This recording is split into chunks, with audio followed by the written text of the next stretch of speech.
The crystal towers of Zephyria gleamed under three suns as the Galactic Council gathered for their monthly meeting.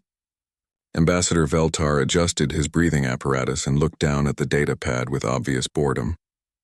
Another transmission from the Outer Rim. Another primitive world begging for attention. Signal number 47 from the Sol system, he announced to the chamber. His voice carried the tired tone of someone who had done this job for too many years. Same electromagnetic patterns. Same basic radio waves. They are still using nuclear fission for power. War Prince Zekthar of the military division laughed. The sound was harsh and grating, like metal scraping against stone. Nuclear fission? My ancestors abandoned that technology 5,000 years ago. What do they want this time? Veltar scrolled through the message on his pad. They claim to represent something called the United Nations of Earth. They want to establish peaceful contact and trade relations. They offer knowledge of their culture and science. He paused and shook his head. They also mention having defensive capabilities. The entire chamber erupted in laughter. Admiral Thorvin of the Celestial Navy wiped tears from his 6 eyes. Defensive capabilities? What are they going to do, throw rocks at us? On the other side of the galaxy, Dr. Sarah Chen sat in a small room deep underground. The walls were lined with computers and communication equipment. She had been trying to contact alien civilizations for 3 years. Every day she sent the same message out into space. Every day she hoped for an answer that never came. Still nothing, she said to the empty room. Her voice echoed off the metal walls. She had sent 47 messages so far. Each one was carefully crafted to show that humans were peaceful and intelligent. Each one was ignored. Sarah pulled up the message she had sent that morning. It was simple and direct. It explained that Earth was home to 7 billion humans who wanted to join the galactic community. It listed human achievements in science, art, and culture. It promised that humans would be good neighbors and trading partners. What the message did not mention was the other project happening in the room next door. Through the thick steel door, Sarah could hear the hum of massive generators and the whir of spinning machinery. That was Project Prometheus, and it was humanity's insurance policy. General Marcus Rodriguez walked into Sarah's communication room. He was a tall man with gray hair and serious eyes. He had been a soldier for 30 years and had seen war in every corner of Earth. Now he was preparing for a war that might come from the stars. Any response today? He asked. Sarah shook her head. Nothing. It's like we're screaming into an empty void. Marcus sat down in the chair next to her. Maybe that's for the best. Our satellites have been detecting gravitational disturbances for months. Ships are moving out there, Sarah, big ships. Sarah looked at the data on her screen. The gravitational wave detectors had been picking up strange patterns since last winter. The patterns suggested massive objects moving faster than anything humans could build. Objects that were clearly artificial and clearly not from Earth. How many ships? She asked. Our best guess is around 300. They're still far out past Pluto's orbit, but they're heading this way.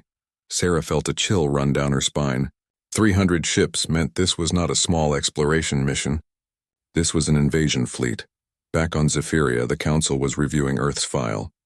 The planet was listed as a Class C civilization, barely worth their attention. The humans had only recently developed spaceflight. Their weapons were chemical-based and primitive. Their population was still confined to one planet. I say we skip the usual protocols, suggested Ambassador Veltar. Why waste time with negotiations? Just send a fleet and take what we want. War Prince Zekthar nodded in agreement. My forces are already in the area. We can have the planet secured within a week. The humans will surrender as soon as they see our ships. Admiral Thorvin pulled up a holographic display of Earth's solar system. The blue-green planet hung in space like a jewel. Around it, the humans had built a few small space stations and sent some primitive probes to other planets. Look at this, Thorvin said, pointing to the display. They don't even have proper defenses. A few orbital platforms with chemical rockets. Some nuclear missiles that can barely reach their own moon. We could take this system with a single battle cruiser. The Council members looked at Earth's technological assessment. Chemical explosives, metal projectiles, fusion reactors, and basic spaceflight. It was the same level of technology that the Council had seen from hundreds of primitive worlds. Every one of those worlds had surrendered without a fight. What the Council did not know was that humans had been lying about their capabilities for 3 years. Every signal from Earth had been carefully designed to make humans look weak and harmless. Every piece of technology that humans revealed was decades behind their actual capabilities. In a hidden facility beneath the Swiss Alps, teams of engineers worked around the clock on humanity's greatest secret. The Railgun project had been in development for 5 years, long before humans had detected the first alien ships. It started as an experiment in magnetic acceleration, but it had become something much more dangerous. Dr. James Morrison was the lead scientist on the Railgun project. He stood in front of a massive machine that stretched for 2 kilometers through the mountain. The machine was essentially a giant magnetic coil that could accelerate metal projectiles to incredible speeds. Test 47 is ready, announced his assistant, Dr. Lisa Park. She was a former NASA engineer who had joined the project when the alien ships were first detected. Target range? Asked Morrison. 50,000 kilometers. Standard tungsten rod, 2 meters long, 50 kilograms mass. Morrison nodded and pressed the activation button. The machine hummed to life with a sound like thunder, magnetic fields powerful enough to crush a car focused on a single metal rod. In less than a second, the rod was accelerated to 15% of the speed of light and shot out through a tube that led to space. 50,000 kilometers away, the tungsten rod hit a decommissioned satellite with the force of a nuclear weapon. The satellite simply vanished in a flash of light and vapor. Penetration depth? Asked Morrison. Lisa checked her instruments. The rod would have gone through 20 meters of steel armor and kept going. No known material could stop it at that speed. Morrison smiled for the first time in weeks. The Council thought humans fought with chemical explosives and metal bullets. They had no idea that humans had turned simple kinetic energy into the most destructive force in the galaxy. Similar tests were happening at dozens of hidden facilities around the world. The Australian outback, the Sahara Desert, the bottom of the Pacific Ocean, and the dark side of the moon all housed railgun installations. Each one was disguised as something harmless like a research station or a mining operation. Back in Sarah's communication room, another message arrived from space. This one was not from Earth. "Sarah, you need to see this," called Marcus from the next room. Sarah ran to the main command center where dozens of screens showed data from around the solar system. The gravitational wave detectors were going crazy. Something big was happening near Jupiter. "They're here," said Marcus quietly. On the main screen, a fleet of ships appeared as they dropped out of faster-than-light travel. The ships were massive, each one bigger than a city. They moved in perfect formation, their hulls gleaming with strange metals that reflected light in impossible ways. Sarah counted the ships on the screen. 297 vessels, just as Marcus had predicted. They were arranged in a classic military formation, with the largest ships in the center and smaller escort vessels around the edges. "Are they scanning us?" asked Sarah. "Constantly. They're using some kind of quantum sensor array. They can probably see every satellite and space station we have." But there were things the alien sensors could not see. The railgun installations were hidden deep underground or disguised as natural formations. The manufacturing facilities on Mars were built inside caverns and powered by geothermal energy that looked like natural heat signatures. The weapon platforms scattered throughout the asteroid belt appeared to be nothing more than mining equipment. Admiral Thorvin stood on the bridge of his flagship, the Dominion of Stars. Through the massive view screen, he could see the small blue planet that would soon belong to the Galactic Council. Around him, his officers prepared for what they expected to be a very short war. "Scan results, Commander?" he asked. "Primitive orbital defenses, Admiral. Maybe 24 armed platforms with basic kinetic weapons. A few hundred nuclear missiles, but they're chemical-powered and slow. No energy weapons detected. No quantum shields. No faster-than-light capability." Thorvin nodded with satisfaction. It was exactly what he had expected. The humans were exactly as primitive as their signals had indicated. "Any response to our arrival?" "No, sir. They might not have detected us yet." But the humans had detected them.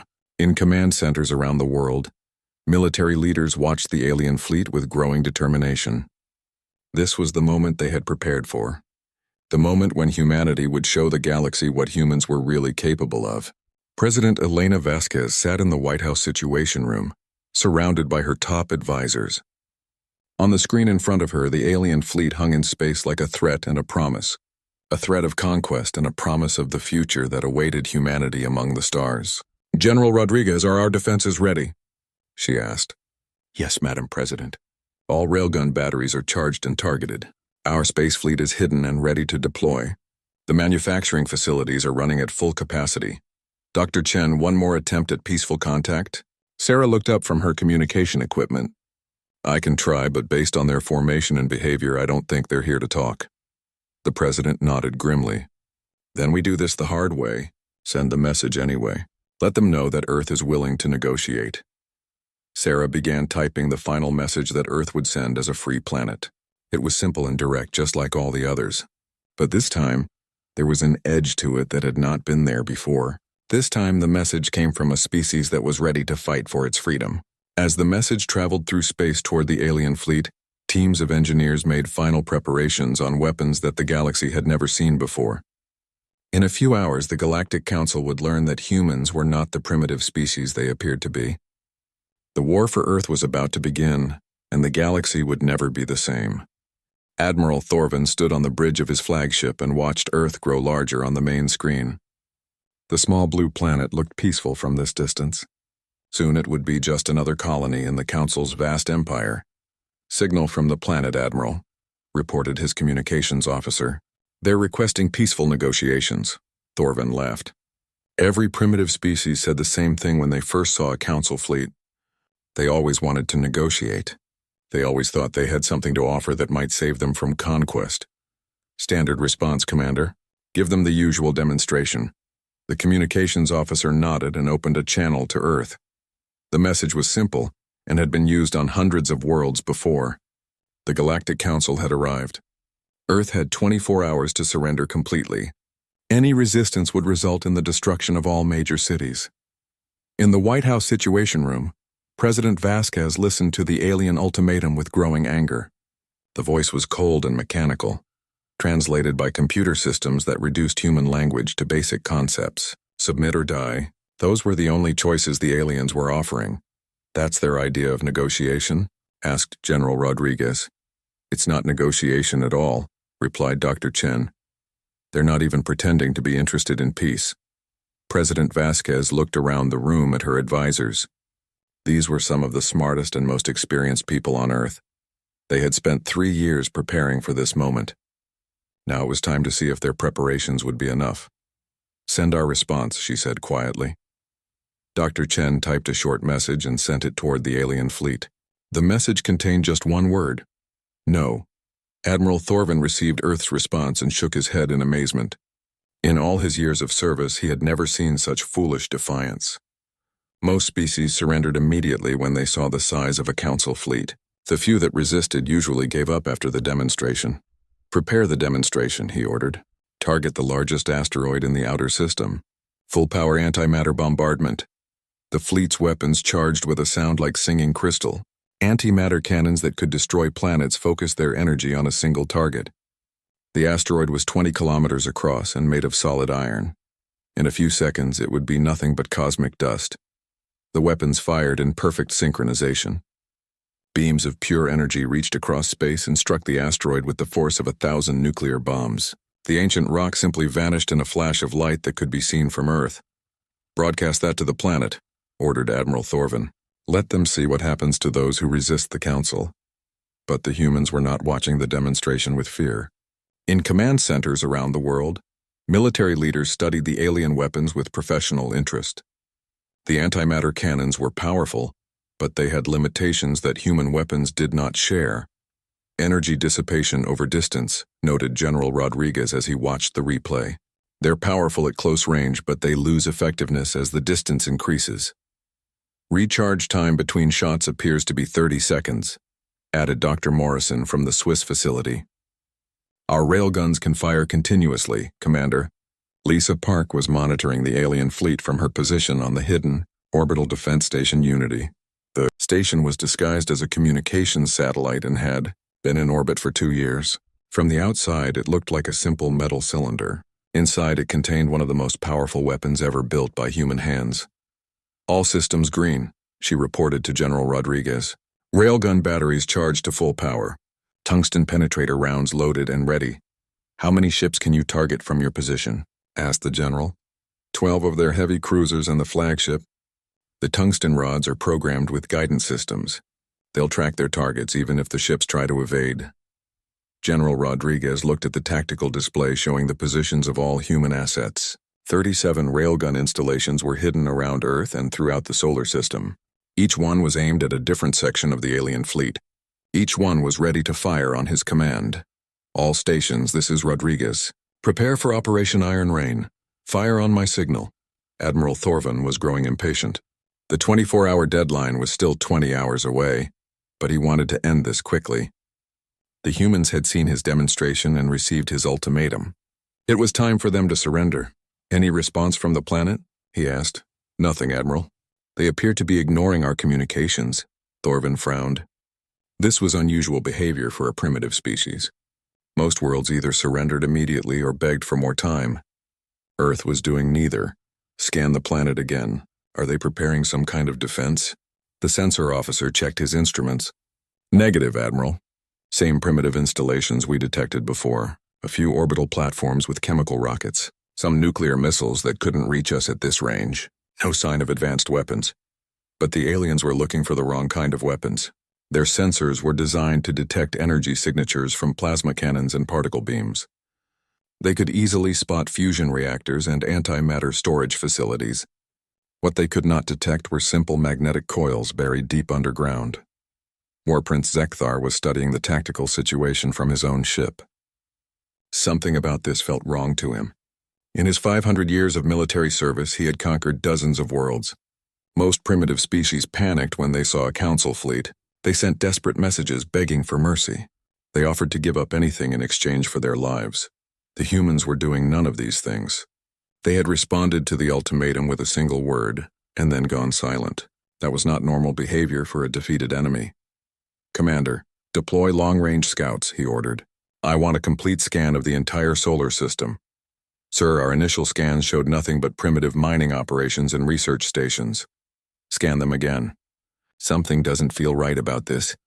The scout ships spread out across the solar system, their sensors probing every asteroid and moon. They found exactly what they expected to find. Mining operations that appeared to be extracting metals from asteroids. Research stations that seemed to be studying radiation from the sun. Communication arrays that looked like they were used for broadcasting messages between planets. What the scouts did not realize was that they were looking at the most sophisticated deception in human history. Every installation had been designed to fool exactly this kind of scan. The mining operations were actually weapons platforms. The research stations were manufacturing facilities. The communication arrays were targeting systems. Dr. Morrison watched the alien scouts from his facility in the Swiss Alps. His railgun installation was buried 3 kilometers underground and disguised as a particle physics laboratory. From space, it looked like humans were trying to understand the basic forces of the universe. In reality, they were preparing to use those forces as weapons. Alien scout ship approaching, reported his assistant. It's scanning us with some kind of quantum sensor array. Let them scan, replied Morrison calmly. They'll see exactly what we want them to see.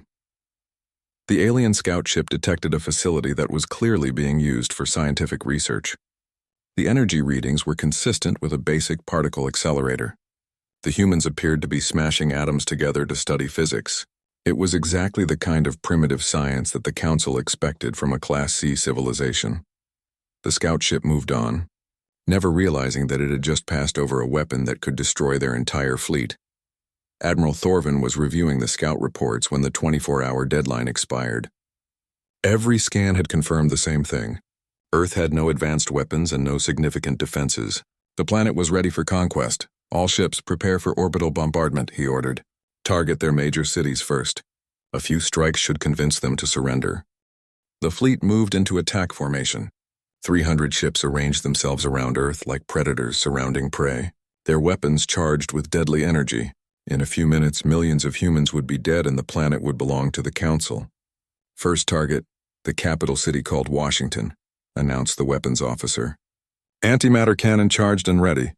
Fire, ordered Admiral Thorvin. The antimatter beam lanced down toward Earth with enough energy to destroy a mountain. But instead of striking the White House, the beam hit something impossible. A glowing barrier of energy appeared around the city and absorbed the blast completely. What was that? Demanded Thorvin. Unknown, Admiral. Some kind of defensive screen. But our sensors showed no shield generators on the planet. Thorvin was confused but not worried. Every species had some surprises when they were cornered. The humans had apparently hidden a few defensive systems from the initial scans. No matter. The Council fleet had enough firepower to overwhelm any primitive defense. All ships concentrated bombardment. Overload whatever shields they have. The entire fleet opened fire at once. Hundreds of antimatter beams struck Earth cities simultaneously. The energy unleashed in those few seconds was enough to sterilize the surface of a planet. But the shields held. Every major city on Earth was protected by barriers that seemed to absorb unlimited amounts of energy. The Council's most powerful weapons were having no effect at all. "How is this possible?" asked War Prince Zekthar. Those shields would require technology far beyond what this species should possess. Admiral Thorvin was beginning to realize that something was very wrong. The humans had clearly been hiding their true capabilities, but it was too late to retreat now. The Council fleet was committed to battle. "Deploy the close assault ships," he ordered. "If we can't blast through their defenses, we'll land troops and take the planet by force." But as the first wave of assault ships approached Earth's atmosphere, they encountered something that no Council military leader had ever seen before. Streaks of light began rising from the planet's surface. At first they looked like simple missile launches. Then the streaks began moving faster than any missile ever built. The first assault ship was hit by what appeared to be a simple metal rod. The rod was only 2 meters long and 50 kilograms in mass. It should have bounced harmlessly off the ship's armor. Instead, it punched completely through the vessel and out the other side, leaving a perfectly round hole that went from bow to stern. "What kind of weapon was that?" demanded Admiral Thorvin. "Unknown, Admiral. It appears to be a simple kinetic projectile, but it was moving at 15% of light speed." More streaks of light rose from Earth's surface. Each one struck an assault ship with devastating accuracy. The metal rods were too small for the ship's energy weapons to target, and they were moving too fast for evasive maneuvers. In less than a minute, the entire first wave of assault ships had been destroyed. Not damaged or disabled, completely destroyed. Each ship had been pierced through its center by a tungsten rod, moving at relativistic speed. Commander Lisa Park smiled as she watched her targets being eliminated one by one. The Orbital Defense Station Unity had just fired its first combat salvo, and every shot had found its mark. "First wave eliminated," she reported to General Rodriguez. "Reloading for second wave." "Understood," replied the general. "All stations commence Operation Iron Rain. Show them what humans are really capable of."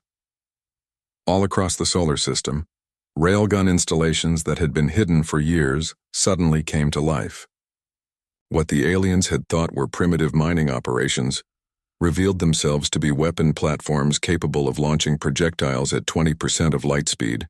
Admiral Thorvin watched in horror as his invasion fleet began to die. Ships that had survived dozens of battles against advanced civilizations were being destroyed by what appeared to be simple chunks of metal. But these were not simple chunks of metal.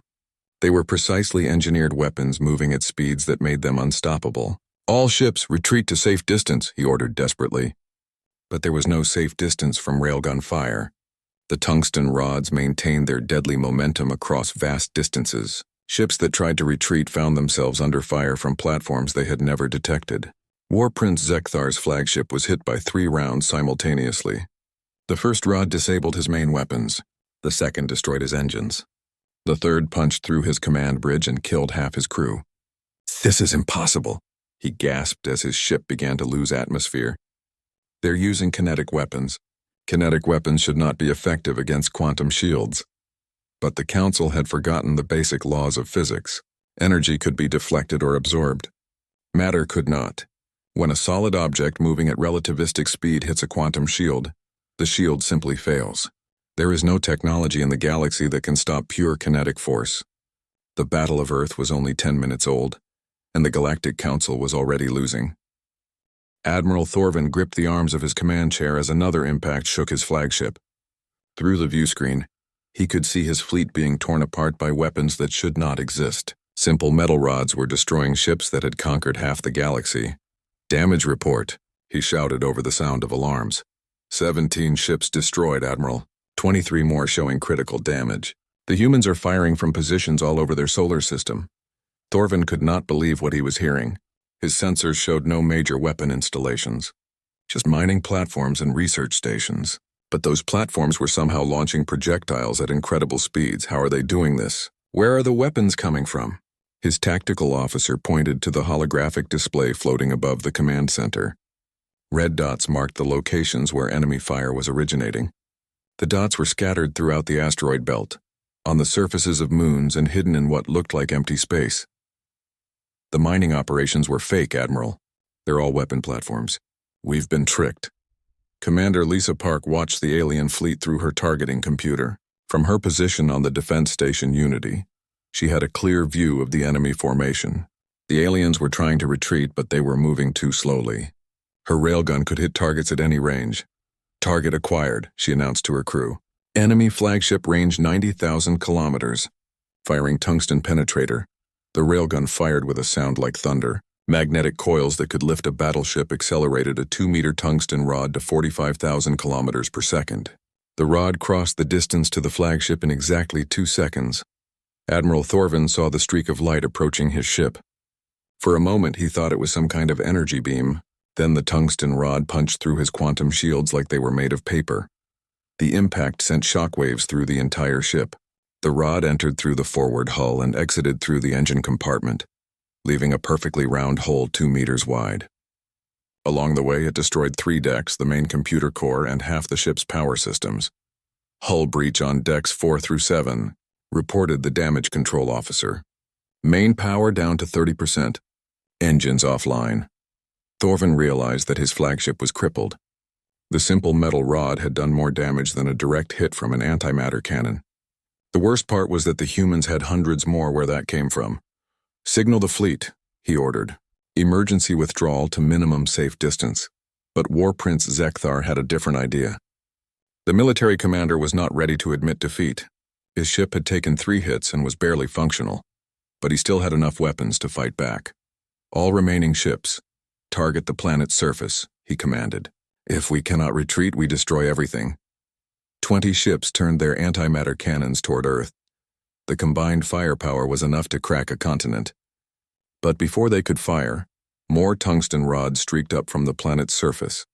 The rods moved too fast for the alien targeting computers to track. Each one was guided by sophisticated electronics that could adjust course during flight.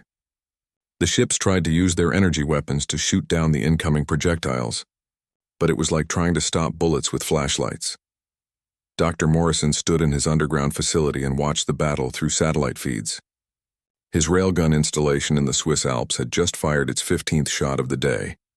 Every shot had found its target. Every shot had crippled or destroyed an enemy ship. Reload complete, announced his assistant, Dr. Park. Target selection? Morrison studied the tactical display. The alien fleet was spread out across 1,000,000 kilometers of space, but his railgun could reach any of them. The tungsten rods maintained their velocity over interplanetary distances. Target the ship that's charging weapons, he said. The big one on the left flank, the railgun fired again. This time the tungsten rod was programmed with an explosive tip. When it hit the alien ship, it would detonate inside the hull and cause maximum damage. The rod struck the ship's main reactor and exploded with the force of a nuclear bomb. The entire vessel was torn apart from the inside. Metal fragments scattered across space as the ship's antimatter containment failed. General Rodriguez watched the battle from his command center deep beneath Cheyenne Mountain. Displays showed the positions of all human and alien forces throughout the solar system. The aliens were losing badly, but they were not giving up.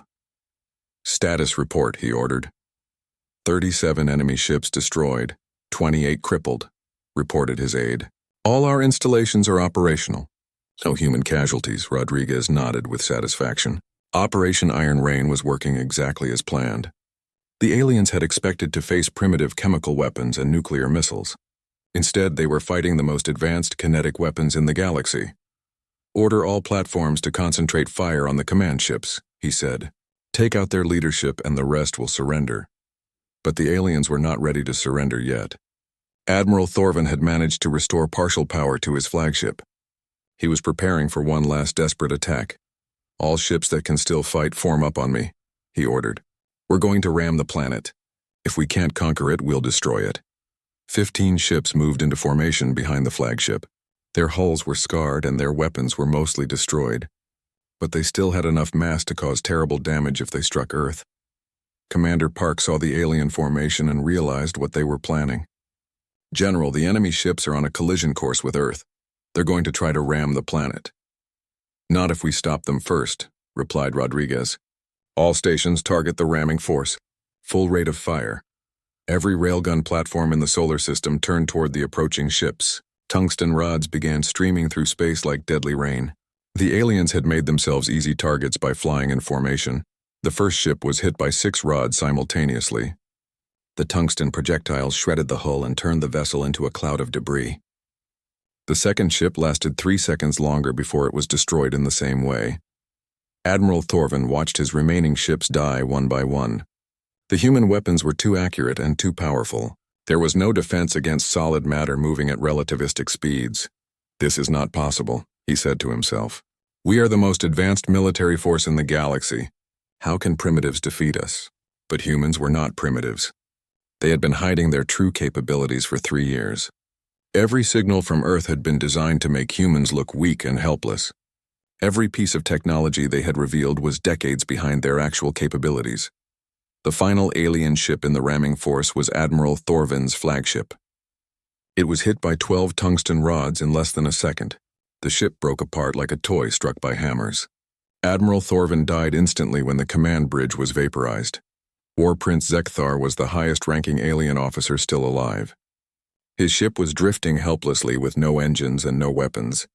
Around him, the remains of the Galactic Council fleet floated in space like metallic snow. "Damage assessment," he ordered weakly. 70% of the fleet destroyed, Prince. Most of the remaining ships are too damaged to fight. We have lost this battle. Zekthar looked at the tactical display. In 30 minutes of combat, the humans had destroyed the most powerful military force the Council had ever assembled. They had done it with weapons that seemed simple, but were actually more advanced than anything the galaxy had seen. "How many humans have we killed?" he asked. "Our sensors show no human casualties, Prince. Their defenses held completely." That was the most shocking news of all. The Council fleet had unleashed enough firepower to destroy a dozen planets. But Earth's shields had absorbed every attack without failing. The humans had not lost a single person. Dr. Chen sat in her communication room and composed a message to the surviving alien ships. The battle was over, but there was still a chance for peace. She typed carefully, choosing words that would not sound threatening. "This is Dr. Sarah Chen of the Earth Defense Council," she began. "Your fleet has been defeated, but we do not wish to cause unnecessary death. Any ship that withdraws from our solar system will be allowed to leave safely. Those who wish to negotiate can send a representative to our orbital platform." The message was broadcast on all frequencies. Within minutes, responses began coming back from the alien ships. Some messages were angry and defiant. A few captains swore revenge and promised that the Council would return with a larger fleet. But most of the responses were different. Most of the alien officers were asking for terms of surrender. War Prince Zekthar was the first to respond formally. His message was simple and direct. "I request permission to meet with your military leaders to discuss terms." General Rodriguez received the message and smiled. After 30 years of military service, he had learned to recognize defeat in an enemy's voice. The aliens were ready to talk. "Grant his request," he told Dr. Chen. "But the meeting happens on our terms, at our location with our security." President Vasquez watched the battle reports from the White House Situation Room. In less than an hour, Earth had gone from being an unknown world to being the most feared military power in the galaxy. The aliens who had come to conquer them were now begging for mercy. "Casualty report?" she asked. "0 human casualties, Madam President," reported General Rodriguez. "All our installations are intact and operational." "And the aliens?" 210 ships destroyed. 87 ships disabled or crippled. Estimated 40,000 alien military personnel killed. The president felt a mixture of relief and sadness. Relief that Earth was safe, but sadness for the lives that had been lost. The aliens had started this war, but she took no pleasure in their deaths. "Open a channel to the surviving enemy commanders," she ordered. "It's time to end this." The president's message was broadcast to every alien ship in the solar system. Her words were translated into dozens of languages and transmitted on every frequency the aliens used. "I am President Elena Vasquez of the United Earth Government," she began. "Your fleet came here with the intention of conquering our world. You have learned that we are not as helpless as you believed, but this war can end now if you choose to end it." She paused and looked directly into the camera. "We are not a cruel people. We do not enjoy killing. Any ship that withdraws from our solar system immediately will be allowed to leave in peace. Those who wish to negotiate a formal ceasefire can send representatives to our orbital platform." The message had an immediate effect. Most of the surviving alien ships began moving away from Earth. Their commanders had seen enough of human weapons to know that continued fighting meant certain death. But a few ships remained. These were commanded by officers who wanted to understand what had happened. How had a primitive species defeated the most advanced fleet in the galaxy? War Prince Zekthar was among those who stayed. His ship was too damaged to travel far, but even if it had been intact, he would have remained. He needed to know how the humans had done this. Commander Park docked her shuttle with the alien flagship and stepped aboard with a small security team. The ship's interior was unlike anything she had ever seen. The walls were made of crystal that glowed with soft light. The air had a strange metallic taste that made her breathing apparatus necessary. War Prince Zekthar was waiting for her in what remained of his command center. He was a tall, thin creature with 6 arms and skin like polished metal. His eyes were large and dark, filled with intelligence and something that might have been respect. "I am War Prince Zekthar of the Galactic Council Military," he said through a translation device. "I formally surrender my ship and crew to your custody." Commander Park nodded politely. "I am Commander Lisa Park of the Earth Defense Force. I accept your surrender." Zekthar looked around at the wreckage of his command center. "I have fought in over 200 battles," he said quietly. "I have conquered 47 worlds. I have never seen weapons like yours." "Our weapons are not that advanced," replied Park. "They're actually quite simple. We just use them differently than you do." "Simple?" "Those projectiles moved at 20% of light speed." Park smiled. "Like I said, we just use them differently." The War Prince studied her with his dark eyes. "Your species has been hiding your true capabilities for years, have you not?" "We've been careful about what information we share," Park admitted. "We wanted to be sure of your intentions before revealing our defenses." Zekthar made a sound that might have been laughter. "Your caution was wise. The Council underestimated you badly." As the first day of the Earth Council War came to an end, the galaxy began to realize that everything had changed. A species that had been ignored and dismissed had just defeated the most powerful military force in known space. The signals that the Council had been ignoring for 3 years suddenly seemed much more important. Earth was no longer a primitive world begging for attention. It was a military power that could threaten any fleet that approached it. And in hidden facilities around the solar system, human engineers were already working on the next generation of weapons. The railguns had been just the beginning. War Prince Zekthar sat in the medical bay of the human orbital station, his wounds being treated by Dr. Elizabeth Harper. The alien commander had refused to be sedated during the surgery. He wanted to stay alert and observe everything around him. "Your medical technology is interesting," he said through the translation device. "More advanced than your signals indicated." Dr. Harper smiled as she worked on repairing damage to his secondary breathing apparatus. "Most of our technology is more advanced than our signals indicated, Prince. We've been careful about what we reveal." Through the window of the medical bay, Zekthar could see the wreckage of his fleet floating in space.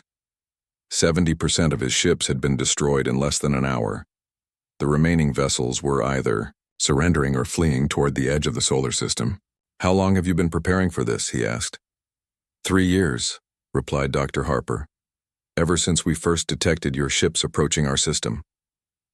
Zekthar was shocked. "You detected us from that distance? Our stealth technology is supposed to be undetectable. Your ships bend space-time when they travel. That creates gravitational waves that our sensors can pick up. We've been tracking Council movements for years." The War Prince realized that the Council had been operating under false assumptions from the beginning. They thought they were invisible to primitive sensors. They thought they had complete surprise. In reality, the humans had been watching them all along. Meanwhile, Admiral Sarah Kim, was preparing for the next phase of Earth's defense. She stood on the bridge of the battleship Defiance, hidden behind the dark side of the moon. Around her, 11 other ships waited in the shadows. The Earth fleet had been built in secret over the past 3 years. Each ship was constructed in hidden facilities on the lunar surface, using materials mined from asteroids. The aliens had assumed that human space activities were primitive exploration missions. They had never suspected that humans were building a war fleet. "Status report," Admiral Kim ordered. "All ships ready for deployment, Admiral," reported her tactical officer. Railgun systems charged and operational, long-range targeting computers online. Admiral Kim looked at the tactical display showing the positions of the remaining alien ships. Most were retreating, but a few were still trying to regroup for another attack. It was time to show them that Earth's defenses extended far beyond the planet itself. "All ships prepare to deploy. Let's introduce our visitors to the Earth Space Navy." The 12 human ships emerged from behind the moon like ghosts materializing from darkness. Each vessel was over a kilometer long and bristled with railgun turrets. They moved with a grace that surprised the alien commanders who had expected clumsy chemical rockets. Captain Marcus Rodriguez, son of General Rodriguez, commanded the destroyer Vigilance. He had been born in space aboard one of the construction platforms and had never set foot on Earth. To him, the defense of humanity was not about protecting a planet. It was about protecting an idea. "Target acquired," reported his weapons officer. "Alien cruiser attempting to regroup with the main force." "Range?" asked Captain Rodriguez. 150,000 kilometers and closing. "Fire when ready." The Vigilance's main railgun fired with a flash of magnetic lightning. The tungsten rod accelerated to 20% of light speed and crossed the distance to the alien ship in 8 seconds. The projectile struck the cruiser's engine section and tore through the entire length of the vessel. "Direct hit," reported the weapons officer. "Enemy ship is breaking apart." Admiral Kim watched the engagement from her flagship. The human ships were performing exactly as designed: fast, accurate, and deadly. Each vessel carried enough ammunition to destroy 100 enemy ships. "Signal from the Planetary Defense Network," reported her communications officer. "General Rodriguez is requesting that we escort the fleeing vessels to the edge of the system." "Understood. All ships form escort formation. Let's make sure our guests find their way home." But not all the alien ships were retreating. Admiral Corvin of the 2nd Battle Group had managed to keep 30 ships together near Jupiter's orbit. He was planning one final assault on Earth, using tactics that had worked against other primitive species. "Deploy the assault carriers," he ordered. "We'll land troops on the planet's surface and take their cities one by one." The assault carriers were massive ships designed to transport ground forces. Each one carried 10,000 soldiers and enough equipment to conquer a continent. Admiral Corvin was confident that even if the humans had space-based weapons, they would not be able to stop a ground invasion. What Admiral Corvin did not know was that humans had been expecting this exact tactic. Dr. Morrison and his team had spent months preparing for the possibility of a ground assault. "Alien assault carriers detected," reported Dr. Park from the Swiss facility. "They're moving toward Earth orbit." "Perfect," replied Dr. Morrison. "Time to show them our surface-to-space capabilities." The assault carriers approached Earth with confidence. Their commanders had studied the planet's defenses and concluded that the railgun platforms could only target ships in space. Once they landed troops on the surface, the weapons would be useless. They were wrong. The first assault carrier was hit by a railgun round fired from the Australian facility. The tungsten projectile punched through the ship's troop compartments and detonated inside the vehicle bay. The explosion tore the massive vessel apart and killed most of the soldiers aboard. "How is this possible?" demanded Admiral Corvin. "Those weapons should not be able to hit us at this angle." But human railguns were not limited by the same constraints as energy weapons. The magnetic accelerators could fire in any direction, and the tungsten rods could adjust their course during flight. There was no safe approach to Earth for enemy ships. The second assault carrier tried to use evasive maneuvers, but the tungsten rods were faster than any ship. The projectile struck the carrier's command section and disabled its navigation systems. The ship began tumbling out of control toward Earth's atmosphere. Admiral Kim's fleet arrived just as the third assault carrier was being destroyed. The human ships spread out in a defensive formation that blocked all approaches to the planet. "Admiral Corvin," she broadcast on open frequencies. "This is Admiral Sarah Kim of the Earth Space Navy. Your assault has failed. Withdraw your ships immediately, or they will be destroyed."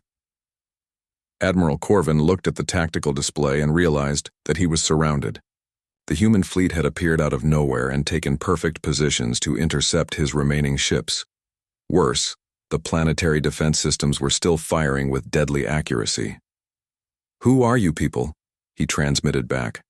"Your technology should not be this advanced."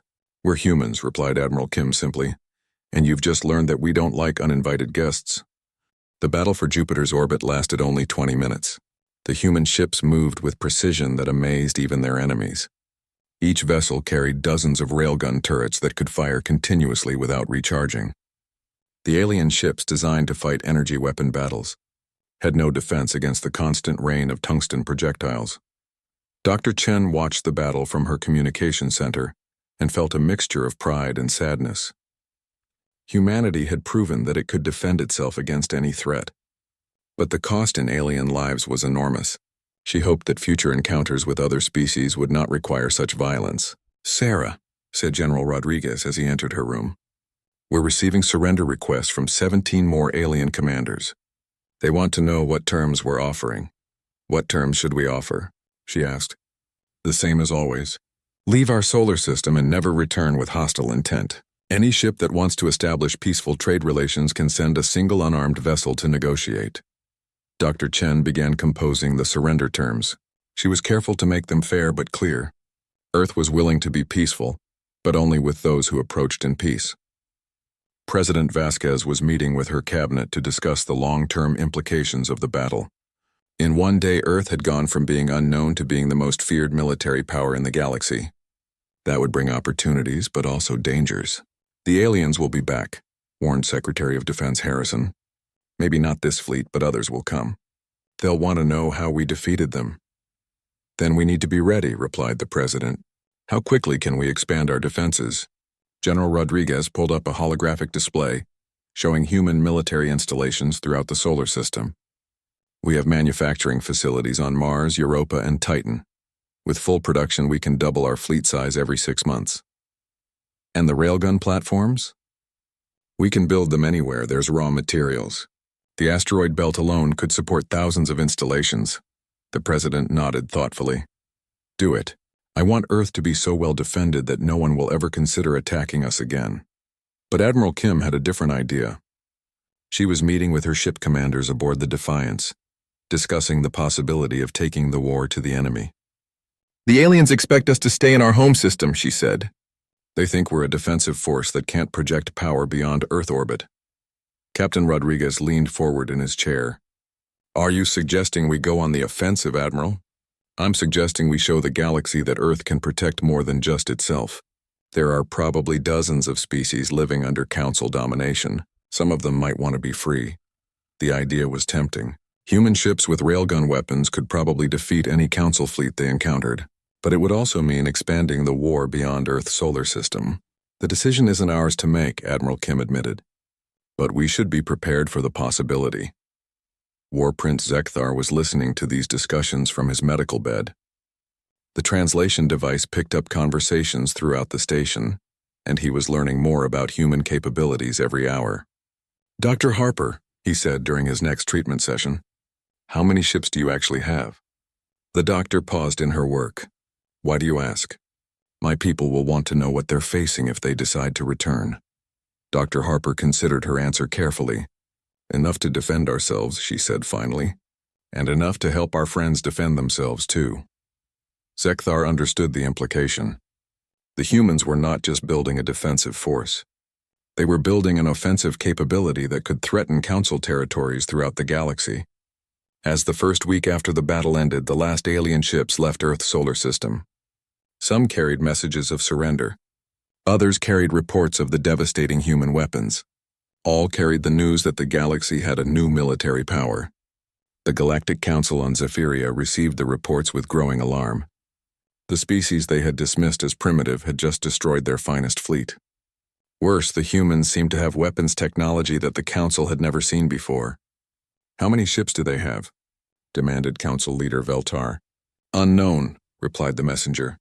Admiral Kim's fleet appeared without warning and disappeared just as quickly. They could have dozens or hundreds of ships. And these railgun weapons? They fire solid projectiles at 20% of light speed. Our shields and armor provide no protection. The weapons appear to have unlimited range and ammunition. Veltar realized that the Council faced a crisis unlike any in their history. For the first time in 1,000 years, they had encountered a species that could challenge their military supremacy. "What are the humans demanding?" he asked. "Nothing," replied the messenger. "They seem content to defend their own territory, but they've made it clear that any hostile approach to their system will be met with force. The Council would have to decide whether to accept this new reality or prepare for a much larger war. Either choice would change the balance of power in the galaxy forever." And in hidden facilities throughout the Sol system, human engineers continued their work. The weapons that had defeated the first Council fleet were already being improved. New designs were being tested. New tactics were being developed. Earth was ready for whatever came next. 3 months after the Battle of Earth, War Prince Zekthar stood in the communication center of the human orbital station. His wounds had healed, and his request for asylum had been approved by the Earth Council. He was no longer a prisoner.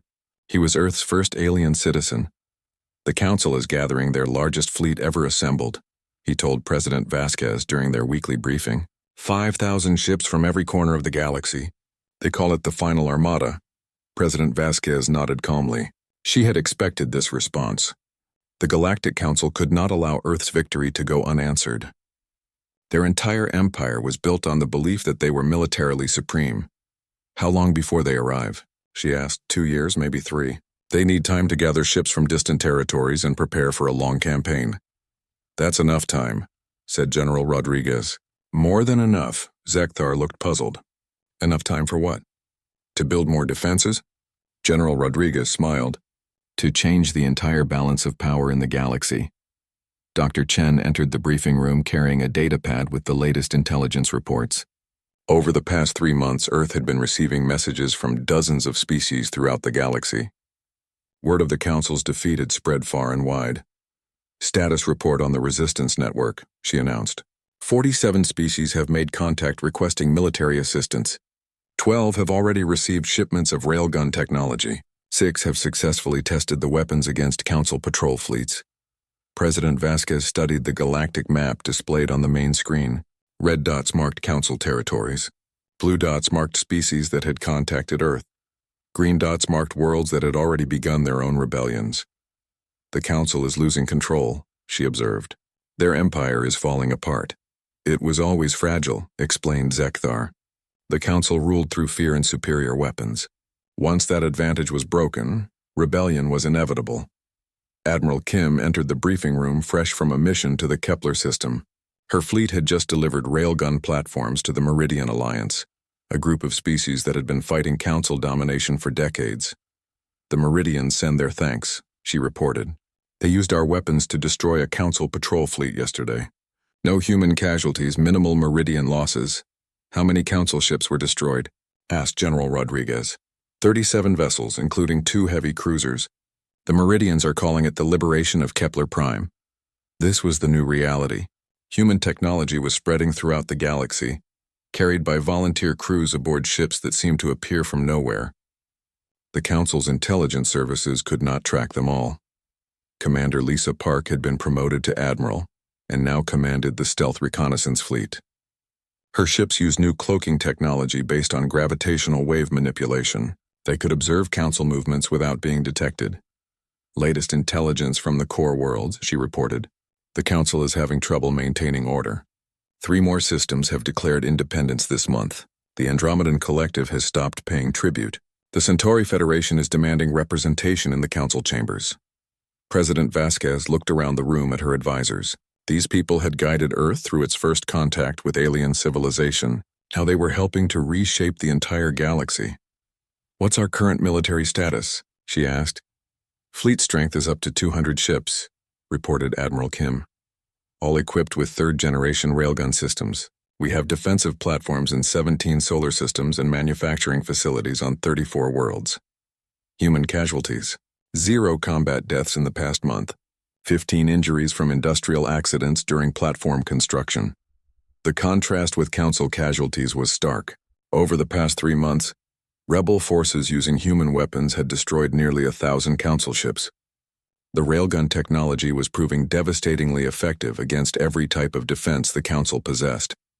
Dr. Morrison had been working with alien scientists to improve the railgun designs. The second-generation weapons could fire guided projectiles at 25% of light speed. The third-generation systems could achieve 30% and had targeting computers that could track multiple targets simultaneously. The physics are actually quite simple, he explained. To a group of refugee scientists from the Vegan Republic, magnetic acceleration has no theoretical upper limit. The only constraint is the amount of power you can generate. But the Council's energy weapons are supposed to be more advanced, protested Dr. Kelvac, a vegan physicist. Advanced doesn't always mean better, replied Dr. Morrison. Energy weapons are complex and require exotic materials. Railguns can be built with basic metals and simple electronics. Any species with industrial capability can manufacture them. This was the key to Earth's strategy.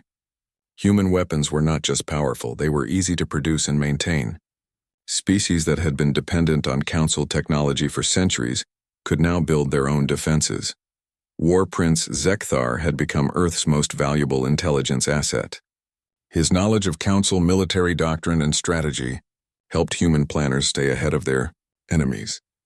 The final armada will use the traditional, overwhelming force approach, he explained during a strategic planning session. 5,000 ships in a single massive formation. They believe that numerical superiority will overcome your technological advantages.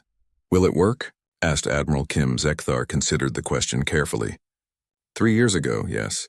Even 1 year ago, probably, but now, your weapons have improved too much. Your tactics have evolved too far. General Rodriguez pulled up a holographic display showing the planned deployment of Earth's defenses.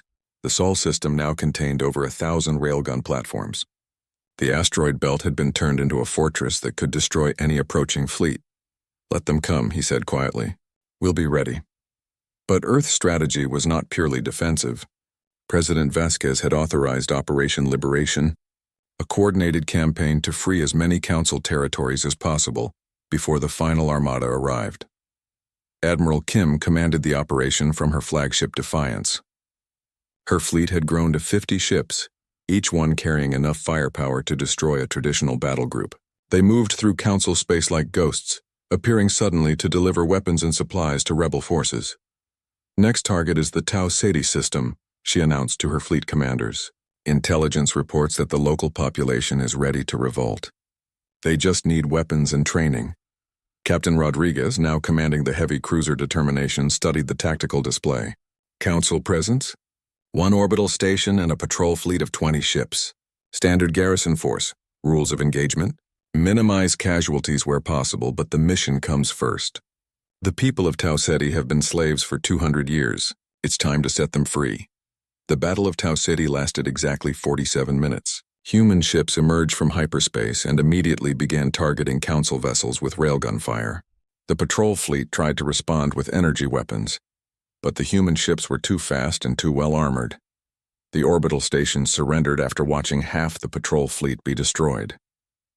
The local population rose up as soon as the Council forces were neutralized. Within hours, Tau Ceti had declared independence and requested membership in the growing Free Worlds Alliance. Similar scenes were playing out across the galaxy. Species that had been conquered centuries ago were rediscovering their independence. Ancient enemies were uniting against the common threat of Council domination. Dr. Chen found herself coordinating a communication network that spanned hundreds of star systems. Her original job had been to contact alien civilizations. Now she was helping to organize the largest rebellion in galactic history. Message from the Rigel Coalition, she reported during the daily briefing. They've successfully tested our railgun designs. 3 Council patrol fleets have been destroyed in their territory this week.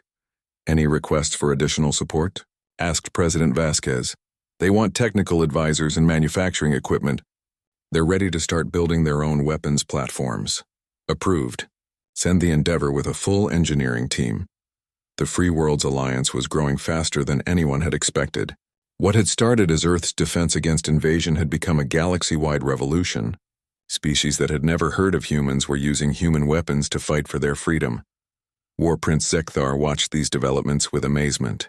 In his 500 years of life, he had never seen the galactic order change so quickly or so completely. "Your species has accomplished something remarkable," he told President Vasquez during one of their meetings. "You've given the galaxy hope." "We've given them weapons," she replied. "They're giving themselves hope." "It's the same thing. For too long, the Council has maintained peace through fear. Now species have a choice. They can fight back." As the second year after first contact began, Earth received an unexpected message. It came from the core worlds, the ancient heart of the Galactic Council's empire. "This is Governor Telvanni of the Zephyrian Colonial Authority," the message began. "I speak for a coalition of species within the Council territories. We want to negotiate." President Vasquez listened to the full message with growing interest. The Council was fracturing from within. Some of their own member species were questioning centuries of authoritarian rule. "They're offering to recognize Earth's sovereignty," she told her cabinet. "In exchange, they want us to stop supporting rebellions in their core territories." "What's your response?" asked General Rodriguez. "We negotiate," she said firmly, "but from a position of strength." The negotiations took place in neutral space aboard a specially constructed diplomatic station. President Vasquez led the Earth delegation. Governor Telvanni represented the reformist faction within the Council. "Your weapons have changed everything," Telvanni admitted during the first session. "The old order is collapsing. We can either adapt or be destroyed." "What are you proposing?" asked President Vasquez. "A new galactic government. One based on voluntary membership and democratic principles. No more forced tribute. No more conquest without consent." "And if the traditionalist faction refuses to accept these changes?" Governor Telvanni's expression was grim. "Then there will be civil war. The Council empire will tear itself apart." President Vasquez considered the implications. A Council civil war would devastate dozens of star systems and kill billions of innocent beings. But continued oppression would kill even more over time. "Earth will support any government based on democratic principles and voluntary membership," she said finally. "But we will not tolerate any attempt to restore the old system of forced conquest." The negotiations continued for weeks. Meanwhile, the final armada continued its approach toward Earth. Intelligence reports suggested that the traditionalist faction planned to destroy Earth completely and then crush the rebellion throughout the galaxy. Admiral Kim prepared Earth's defenses for the coming battle. The Sol system now contained 1,500 railgun platforms and 300 defensive ships. Manufacturing facilities on Mars and Europa were producing ammunition at unprecedented rates. "We're as ready as we'll ever be," she reported to President Vasquez. "If they want to fight, we'll give them one they'll never forget." But the battle never came. 3 weeks before the final armada reached Earth, it simply stopped moving. Long-range sensors detected massive explosions throughout the fleet as ships turned their weapons on each other. The Council civil war had begun. War Prince Zekthar watched the sensor reports with fascination. "The traditionalist and reformist factions are destroying each other," he observed. "This is exactly what I feared would happen." "Is that good or bad for us?" asked Dr. Chen. "Both," replied Zekthar. "The immediate threat to Earth is eliminated, but the galaxy will be chaos for decades." President Vasquez made a decision that would define Earth's role in galactic affairs for generations to come. Instead of remaining neutral in the Council civil war, she committed Earth to supporting any faction that embraced democratic principles. "We didn't fight for our freedom just to watch others lose theirs," she announced to the Earth Council. "Operation Liberation continues until every species in the galaxy has the right to choose its own government." Admiral Kim's fleet began patrolling known shipping lanes, protecting refugee convoys and providing safe passage for species fleeing the Civil War. Human ships became symbols of hope throughout the galaxy. Dr. Chen's communication network evolved into something much larger. The Free Worlds Alliance established its headquarters on the diplomatic station, where the negotiations had taken place. Representatives from over 100 species worked together to create a new form of galactic government. The new constitution was simple and direct. Every species had the right to self-determination. No government could impose its will on another without consent. Disputes would be resolved through negotiation and arbitration, not conquest.